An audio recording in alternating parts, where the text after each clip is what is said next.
Jumpa lagi kawan-kawan. Pada video kali ini kita akan mengilustrasikan sebuah survei. Di sini diilustrasikan divisi primata akan melakukan sebuah survei, yaitu orangutan, dan direncanakan survei ini dilakukan di sebuah resort yang bernama Resort Pesalat dengan luasan 20 ribuan hektar. Di sini juga akan mengambil tempat di sebuah hutan rawa sekunder bekas tebangan. Di sini nanti akan dirancang desain dari transek survei yang akan dilakukan.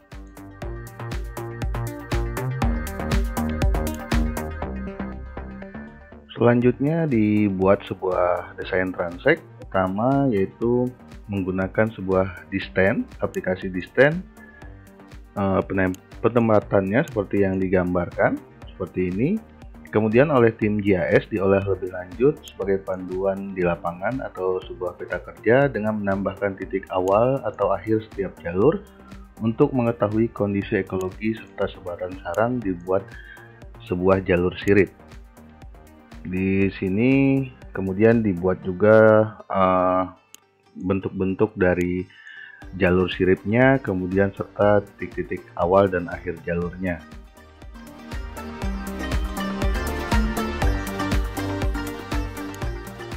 Atas permintaan dari divisi Flora, ditentukan juga titik-titik petak ukur untuk selanjutnya dilakukan pengamatan vegetasi untuk mengetahui preferensi dari habitat yang ada di tempat tersebut.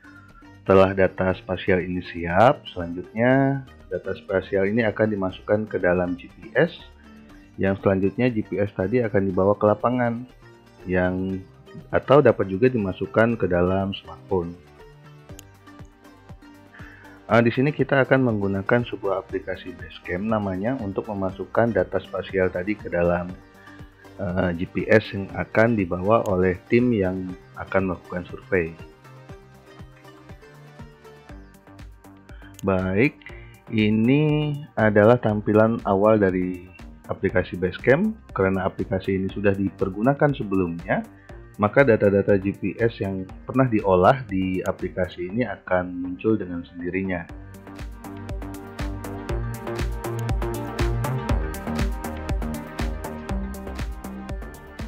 Sekarang kita akan melakukan import data spasial tadi ke dalam GPS, tetapi ketahui dulu format data yang bisa dibaca oleh aplikasi ini agar selanjutnya dapat dimasukkan ke dalam GPS. Caranya yaitu dengan kita masuk ke dalam file, kemudian kita melihat jenis dari data apa yang bisa kita lakukan konversi. Di sini kita akan mengkonversinya menjadi sebuah file KML atau KMZ. Namun agar lebih rapi penyimpanannya, kita buat dulu folder terlebih dahulu dengan menggunakan katalog yang ada di dalam ArcGIS itu sendiri. Di sini diharapkan manajemen data yang baik akan membuat kita lebih mudah untuk menemukan atau mencari data itu di kemudian harinya.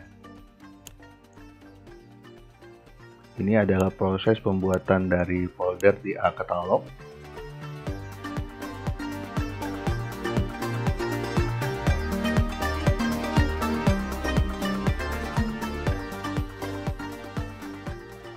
Selanjutnya kita gunakan ArcBull untuk melakukan konversi data tadi menjadi KML atau KMZ.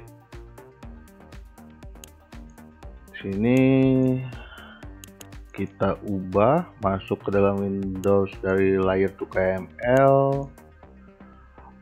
Kita pilih data yang akan diubah, kemudian penyimpanannya di mana, itu nanti dibuatkan atau dimasukkan ke dalam folder yang tadi sudah kita buat sebelumnya dengan menggunakan ArcCatalog.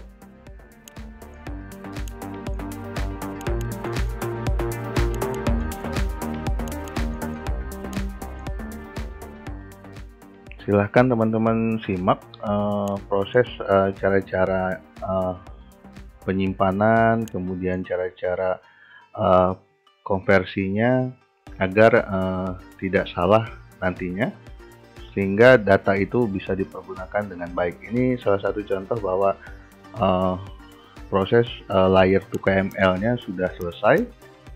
Kemudian teman-teman lakukan langkah yang serupa untuk jenis data apapun itu yang ingin dimasukkan ke dalam GPS teman-teman nantinya.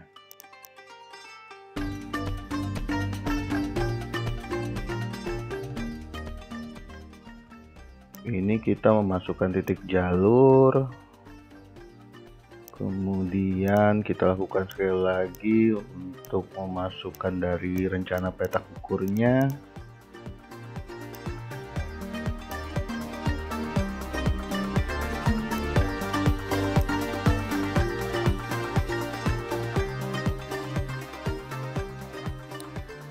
Kita kembali ke Basecamp. Di sini kita perlu membuat list folder untuk menyimpan seluruh data spasial hasil konversi tadi. Jadi ada konversi jalur, kemudian titik dari jalurnya, kemudian rencana dari petak ukurnya. Kita buatkan sebuah list folder dulu di Basecamp-nya. Silahkan teman-teman ikuti caranya.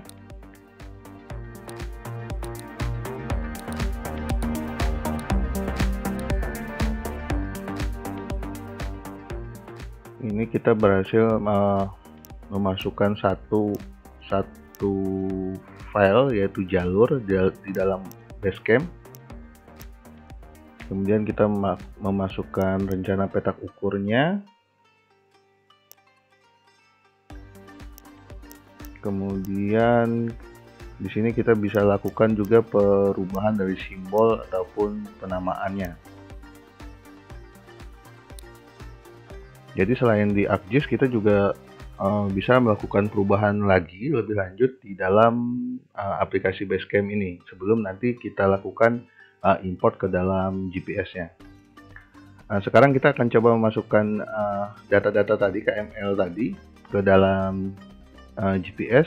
Pastikan GPS sudah dalam keadaan on, kemudian dia terkoneksi antara laptop atau PC teman-teman dengan GPS kita.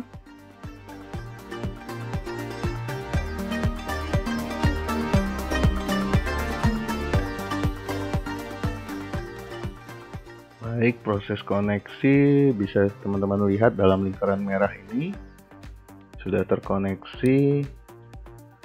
Kemudian pada list folder tadi teman-teman silahkan cari, misalkan di sini menggunakan jalur yang akan kita coba masukkan. Teman-teman klik kanan, kemudian pilih send to, kemudian kemana tujuannya itu ke internal storage dari GPS.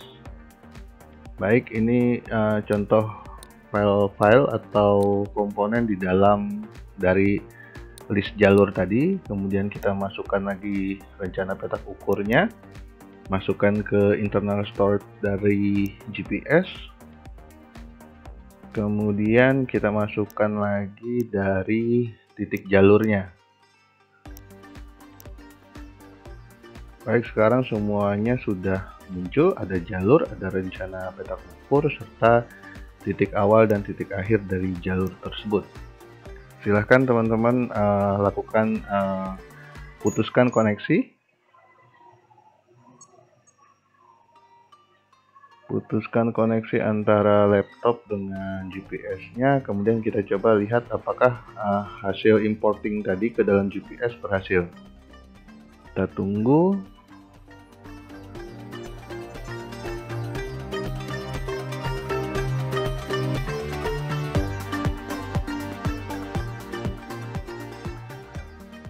Datanya sudah bisa muncul di dalam GPS, tetapi untuk list atau file dalam bentuk garis atau line tidak muncul secara otomatis. Jadi di sini teman-teman bisa lihat di sini dilakukan memunculkannya secara manual lewat GPS agar file dari line tadi atau jalur tadi bisa muncul dengan sendirinya atau muncul otomatis di dalam peta di GPS.